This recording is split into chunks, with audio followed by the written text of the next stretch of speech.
Hello friends, welcome to smart learning अड्डा।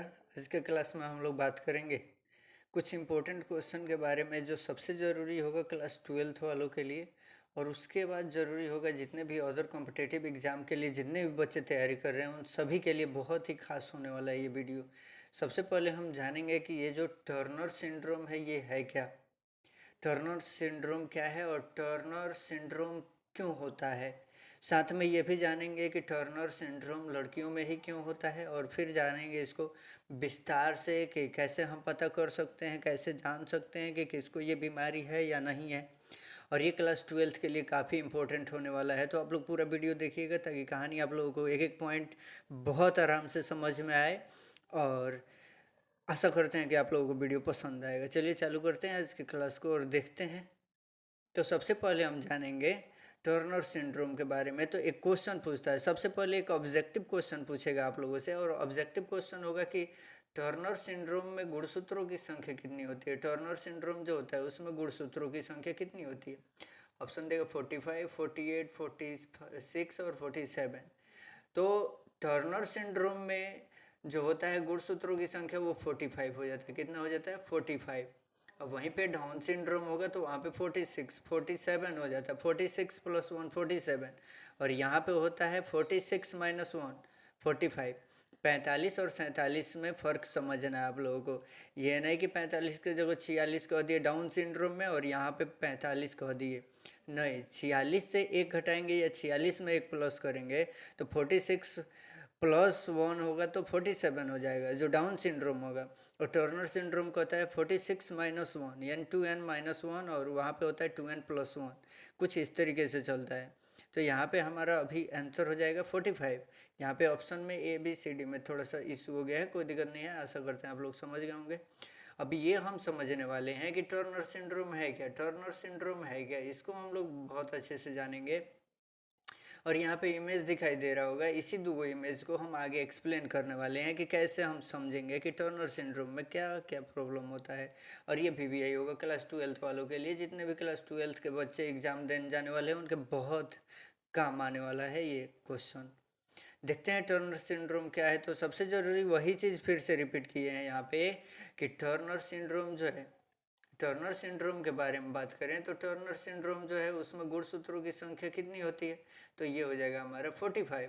45 होता है, लेकिन टर्नर सिंड्रोम होता क्या है यही चीज़ हमें एक्सप्लेन करना है। और इसी चीज़ को एक्सप्लेन करने के लिए हम यहाँ पे आपको दिखा रहे हैं कि टर्नर सिंड्रोम जो होता है, टर्नर सिंड्रोम जिसको TS भी कहते हैं, T से टर्नर और C से सिंड्रोम। टर्नर सिंड्रोम एक क्रोमोसोम की कमी या अधूरे क्रोमोसोम के उपस्थित होने के कारण पैदा होने वाली स्थिति है। यह सिंड्रोम लड़कियों में और महिलाओं की एक समान विशेषताओं तथा शारीरिक लक्षणों और चिकित्सा स्थितियों का वर्णन करता है। इसमें होता क्या है, सबसे खास चीज़ ये जानना है कि डाउन टर्नर सिंड्रोम कहता है ना कि इसमें वो क्रोमोसोम की संख्या घट जाएगा या अधूरा हो जाएगा, और वहीं पे पैदा होता है ये कंडीशन जिसको हम लोग सिंड्रोम कहते हैं, सिंड्रोम। और ये है टर्नर सिंड्रोम, क्योंकि ये घट गया है। अगर बढ़ गया होता तो डाउन सिंड्रोम कह देते। और ये किस में पाया जाता है? लड़कियों और महिलाओं में पाया जाता है, जिसकी वजह से शारीरिक लक्षण जो होता है वो चिकित्सा स्थिति का वर्णन करता है। अभी यहाँ पे शारीरिक लक्षण बाकी लोगों के लक्षणों से अलग हो जाता है। तो यहाँ पे जब दो लोगों को लेकर के तुलना करेंगे तो यहाँ पे हमको अलग अलग विविधताएं देखने को मिलेंगी। इसके बारे में बात करें तो सन 1938 ईस्वी में हेनरी टर्नर द्वारा TS का वर्णन पहली बार संयुक्त राज्य अमेरिका में किया गया था। TS मतलब टर्नर सिंड्रोम।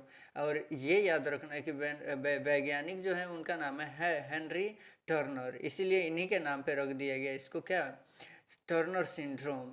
टर्नर के नाम पे रखा गया टर्नर सिंड्रोम। 1938 में इसका वर्णन किया गया था पहली बार संयुक्त राज्य अमेरिका में। और टर्नर सिंड्रोम वाली जो एक लड़की थी उसके पास केवल एक ही केवल X क्रोमोसोम की बजाय केवल एक सामान्य क्रोमोसोम, बस सिर्फ और सिर्फ एक था। इसी की वजह से इसका व्याख्या उन्होंने किया और तब जाके ये लक्षण हमारे सामने आया। सबसे ज़रूरी कि ये लक्षण क्या है, इसके लक्षण क्या है। तो लक्षण के बारे में बात करें तो टर्नर सिंड्रोम का सबसे आम लक्षण होता है छोटा कद, हाइट छोटा हो जाएगा, जो लगभग 5 वर्ष की आयु तक स्पष्ट हो जाता है, यानी 5 साल के होते होते ये पता चल जाएगा। साथ में ये भी हमको पता चलेगा कि अंडाशय के कार्य जल्दी ही नुकसान भी हो जाता है। अंडाशय का जो कार्य होता है बहुत ही जल्द नुकसान हो जाता है, जो कि बहुत ही आम है इसको पहचान लेना। और साथ ही अंडाशय पहले तो सामान्य रूप से विकसित होता है, लेकिन बाद में इसकी कोशिकाएं जो होती हैं आमतौर पर पहले ही मर जाती हैं। तो ये एक लक्षण, 2-3 लक्षण आप लोगों को याद रखना है। और भी चीज़ें हैं इसमें जिसको आप समझिएगा कि, और अधिकांश जो अंडाशय होता है उसको उत्तक जो होते हैं टिश्यू, उसको जन्म देने से पहले ही वो खराब हो जाते हैं। और जब तक उनको हार्मोन थेरेपी नहीं दी जाती है, कोई प्रभावित लड़कियां यौन काल को से भी गुजर नहीं सकती हैं। तो उनका यौन काल भी वहीं से इधर उधर भटकने लगता है और कंप्लीट नहीं हो पाता, पूर्ण नहीं हो पाता, ये याद रखना है। ये सारा का सारा लक्षण है। अधिकांश लड़कियां गर्भधारण करने में असमर्थ हो जाती हैं, जिनको कौन सा सिंड्रोम हो जाता है, टर्नर सिंड्रोम हो जाता है। टर्नर सिंड्रोम वाली महिलाओं में केवल कुछ महिलाएं ही आगे विकसित हो पाती हैं, अंडाशय के रूप में उनको बरकरार रख पाती हैं, नहीं तो वो भी नष्ट हो जाता है। इसके अलावा और पता कीजिएगा तो और भी कहानी आपको पता चलेगा। टर्नर सिंड्रोम क्यों होता है? क्योंकि इसमें गुणसूत्र या क्रोमोसोम की गड़बड़ी का परिणाम होता है।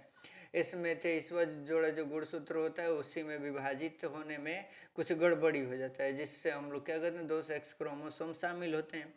और ये जो क्रोमोसोम होते हैं आधा फादर और आधा मदर से मिलता है, और इसी में कुछ प्रॉब्लम हो जाता है।